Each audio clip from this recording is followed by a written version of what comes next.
Mission namin ngayon, dismantle. Nandito kami sa Talavera.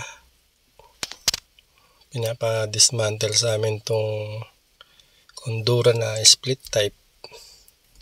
At lilipat yata sila sa gawin ng bungabon.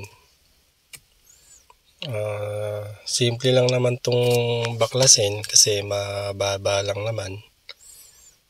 At syempre, una namin gagawin dito ay i-check yung pressure kung okay ba.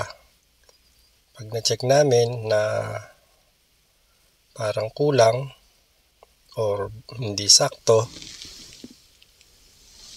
syempre sasabihin namin doon sa may-ari kung ano dapat gawin.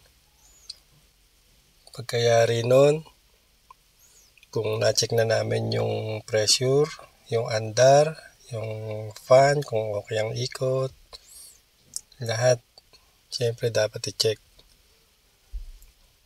Para pagka binaklas namin, alam na kung ano yung aberya ng unit. Sa pagkakataong to, ito ang problema lang niya, yung pressure kulang. At ito, nabaklas na namin yung copper tube. Ang gagawin namin dito, kakalasin namin yung wire dun sa copper tube, tapos irorolyo na lang namin tong copper na to, tapos pag hinila yung indoor unit, hindi na makakalas yung flexible hose para pagka in-install, ilulusot na lang, wala nang connect pa na gagawin.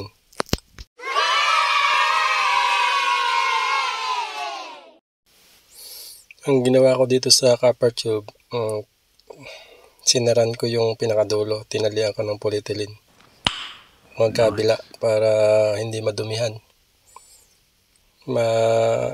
Ilapag man nila sa kung saan yan, hindi papasukin ng dumi.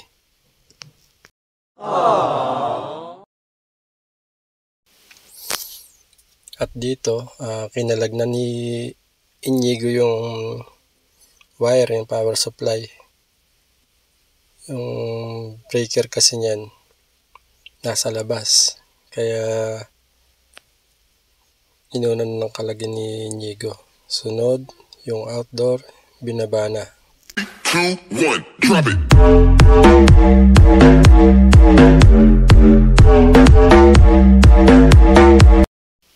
Pagkababa ng outdoor, tinalas ko na yung bakal. Dalawa tong kakalasin nato. Kasi kasama naman yan sa unit, kaya kailangan tanggalin para pagka inilipat dun sa pagnilipatan, kompleto pa rin yung unit. Oh shit! Oh shit! At ito, itinali ko na yung bakal para sama-sama. Tapos, yung mga tornilyo. At nung nabaklas, ang dismantle, problem solved.